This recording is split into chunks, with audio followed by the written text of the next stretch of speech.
There you go, look. Tell me this isn't about something else. Is there really any need for this? Look at all those cameras. Got my number plate, got the time I went in, and now as I go into the shop, there's cameras there as well. Is this just about parking, or is this about something that may or may not be coming next? Just have a quick little update this evening. Filmed a little bit of footage, and I haven't really had anywhere to use it, so I'm going to drop that into this video. Welcome to a little Sunday evening video on a Monday, because it's a bank holiday, because everyone's messed up what day it is, because nobody knows, because there's been so many bank holidays. So today we went out for a Sunday drive, but it's a Monday. Anyway, today I popped down to see my good friend Lyndon, and he's selling his MG. So if you watch to the latter part of the video, you'll see the car, and there's some chatting in his workshop and some footage of all the cool retro rally stuff that he's got in the unit, and I'll walk you around the MG and talk a little bit about it. I think he wants about £6 for it, which is absolutely reasonable. But whilst we were there, he got a message from someone in Holland wanting to buy it, and I just wonder, are a lot of classic cars going abroad to Europe at the moment because the pound is so unbelievably weak? It's easier to buy cars and just ship them out because they're worth more over there. Like, they can get a really good bargain. Speaking of bargains, I've just been in Sainsbury's. This whole like pay with your Nectar card, pay with Tesco Club card, right? It's ramping up, isn't it? It's all ramping up. You have to have that app on your phone to get the better price.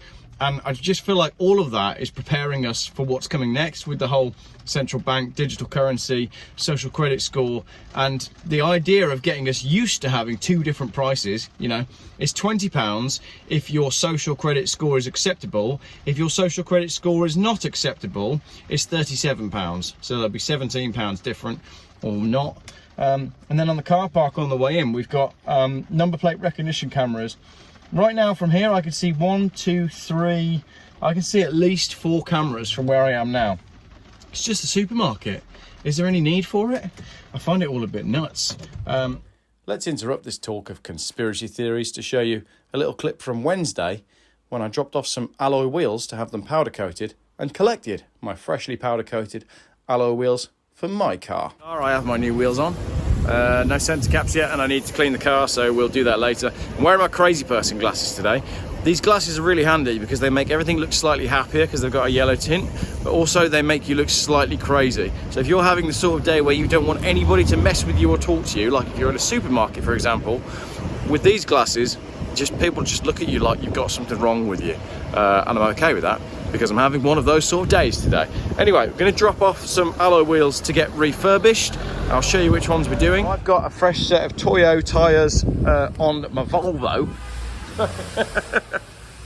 Definitely didn't just get run over.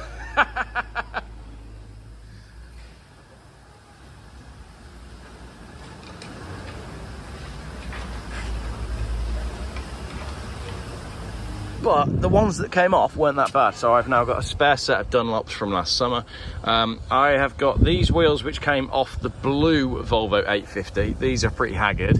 And then the original alloys that have now come off my red Volvo. So I'm going to get both of these refurbished, and I am going to get those done in racing bronze. These are going to be silver, those are going to be racing bronze. I'm not sure what car they'll end up going on, but that's my plan.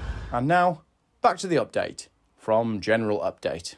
So yeah, so Lyndon's MG is going to be on the channel. I've got a road trip to do tomorrow. On Tuesday, I'm off to Blackpool to view and potentially help value and potentially help sell someone's car collection. So there's going to be quite a cool video coming. I know it's raining now. I was going to get the roof off, but can't. And I was going to road trip up in the Mercedes, but it's occurred to me today, whilst I've been driving the Mercedes around in the rain, that it's like a politician. It only actually blows hot air, which means when it gets steamed up, it's extremely difficult to unsteam it. So I'm going to take my Volvo instead. Also, the stereo in the Volvo is way better than the stereo in the Benz, and it's my road trip car, you know? Everything in that car is set up for long distance travel, notwithstanding the fact that it'll probably use half the amount of fuel that the Mercedes will. So that's it. That's all I've really got to say. I just wanted to come on to moan about the fact that things... Oh no, that's not all. I'm moving house. Have you tried renting a house lately? It's virtually impossible. We've got 3 weeks to get out, and can't find anything. And then when we do find something, the prices are insane. And even if we manage to suck up the fact that the prices are insane, you can't get it anyway. So you go around and view it, you think, well, it's a bit crap, but we need to get something. And then you find out that there's 40 other people viewing it, all of whom are saying, well, it's a bit crap and it's a bit expensive, but we need to get something. And then you put your application in to rent the house and then you don't get it anyway. So what do you do? The housing market in the UK is like unbelievably messed up. And when they change all the rules on what you can and can't rent due to the EPC ratings, the environmental ratings of houses, the rental market's going to be even more messed up. So it's pretty bleak out there for renters. I mean, of course, then you can go buy a house when you need a substantial deposit, and then with the way mortgage rates are at the moment, you've got to pay a huge amount of money to own the house that you don't own until the day you make your final payment, notwithstanding the fact that the price of houses has gone absolutely insane. So where this all leads me is, do you remember there was a chap that just lost the plot and he stole an aeroplane and he had an epic final flight, he did a loop-the-loop and then he crashed into an island. Basically, he had a very public, very big breakdown, and I just don't know why that isn't happening to more people. Why aren't more people losing the plot with the way the world is? And maybe there's a bigger video to come here. I didn't come on to say much and now I've started. I'm a politician, I'm like my Mercedes, I am full of hot air. I would like to reserve my rights to enjoy a zombie apocalypse, right? There's all these people all around the world who've been prepping, getting weapons and guns and food and building bunkers ready for the zombie apocalypse. And my concern is that we're going to miss the moment when we needed to create the environment to have a zombie apocalypse. And what's going to happen instead is the slow creep of power and the slow creep of freedoms being given to those in charge. And the moment when society should have collapsed and the zombie apocalypse should have happened, and the moment that people who work in offices who are bored but they're preppers, they're prepping for a better life, they're prepping for their chance to protect their family because they're just sick of the daily grind. And I worry that we're not going to get our zombie apocalypse because the plan is to trickle down the changes and trickle them down and trickle them down and trickle them down, and eventually we'll get to a point where we'll be like, crap, we should have burnt everything down about 4 years ago and now it's too late. I want my zombie apocalypse. I want my chance to, you know, look after my family and do all that sort of stuff with all the prepping that everybody's been doing. And I just feel like no man knoweth the day or the hour at which point we all should have said enough's enough. The slow creep of what's going on now, like, you don't get your zombie apocalypse, you just get a very slow slide into misery. And I want my zombie apocalypse. Where's Woody Harrelson when you need him? Right, let's have a look at Lyndon's MG, and plenty of cool content coming this week. Road trip tomorrow to go check out this car collection. I've been sent some great stuff about what's going on with EVs. There's quite a lot of really cool stuff that I'm going to dig my teeth into. In the more traditional Geoff sitting in a car explaining some stuff that is connected to some other stuff. That's what I'm going to do. It's going to be good. I'm looking forward to it. See you there. Hi, I'm Geoff Buys Cars, and this is Lyndon's MG.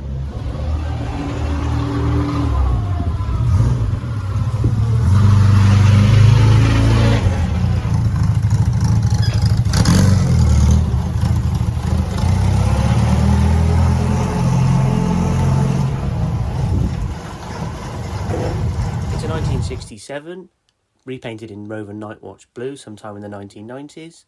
It's got new tyres on original MG Midget steels. It's got an alley bars roll cage. It's been fitted with strengthening plates. I fitted newer MG Midget seats because the old ones were covered in velvet. They are available with the sale if needed. It's recently been serviced. The engine is actually an Ivor Searle replacement unit that was changed in 2005. It had done around 10,000 miles when I bought the car, and I've done about 10,000 miles in my ownership. Overall, she's in good condition. A few knocks and scrapes and a few repairs in the past, but it presents really well and it's ready to go for the summer. It's been on display twice at the NEC Classic Car Show and the Restoration Show. As of last weekend, it's just had a fresh MOT and it's got a few little advisories, but sailed through with no problems. There we go then, MG. Lyndon's a big rally fan, so whilst we're here, let's go take a look at some of Lyndon's rally memorabilia, because he's got some very cool stuff. In fact, let's start with a poster that I gifted to Lyndon, which I've had since I was about 12, which is that one there. I bought that at the British International Motor Show when I was a kid, and gifted it to Lyndon recently. We've got a bit of Morgan stuff as well, and some classic rallying posters. Obviously the Talbot, Lyndon's Talbot is, you'll remember because you've seen it before, it's out there in a minute, looking good. When I first met Lyndon, it was still very much a project, and now it's of course on the road and done. My other car is also a Volvo. It's actually not at the minute. My other car is a Mercedes at the moment. Ford Capri poster, the car you always promise yourself, and then lots of Team Ford things. Lyndon had a Zetec S Fiesta, which turned into a track car. We both love Zetec S Fiestas. Toolbox always has to have character, doesn't it? If your toolbox isn't covered in stickers, then there's something wrong. And if you don't have a spare steering wheel in your shed, then you should. I've got one in my shed actually, Volvo wheel. Radio control car shells, I know a number of you will love these. We've got the Tommy Mackinnon, Mitsubishi, Escort Cosworth, Opel, Cavalier, and the Mondeo as well. Very cool. The obligatory garage calendar, well, that just has to be done, doesn't it? Orange hands. She's got orange hands? Very strange. Drive It Day 2023. There we go. Lyndon and I were on that a couple of weekends ago together. Custom made bike. There's a surfboard in here somewhere as well. I know there is. There it is, in the rafters. Lyndon has some heritage from Kernow. T4 in the works. Bit of welding and stuff going on with this Volkswagen. And then the stuff that I've come down here to store. I've got this big exhaust pipe, which was bought. Do you know, when you just accumulate parts? You buy parts for cars, you don't end up putting them on the car goes away, but the parts stay with you.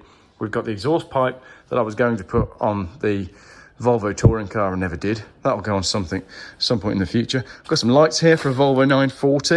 I think 940 and 740. If anybody needs those, do get in touch. We've got some track rod ends for a BMW E46 and some bushes as well for an E46. These are all Volvo bits. Exhaust manifold for a Volvo, and then I've got my Monroe shocks and springs, which are going to be they're actually now going to be going on the diesel Volvo, not the high mileage car, because I've got plans for the diesel Volvo, and then some lowering springs as well, which I think will also be going on the diesel Volvo. So that is all of my stuff now stashed at Lyndon's place, because I'm moving house and I need to find, well, A, I need to find somewhere to actually live, and B, needed to find somewhere to store all of my stuff. So there we go. Thank you, Lyndon, for the video. More videos coming later next week. What car should we put this on? It's a bit of fun, isn't it?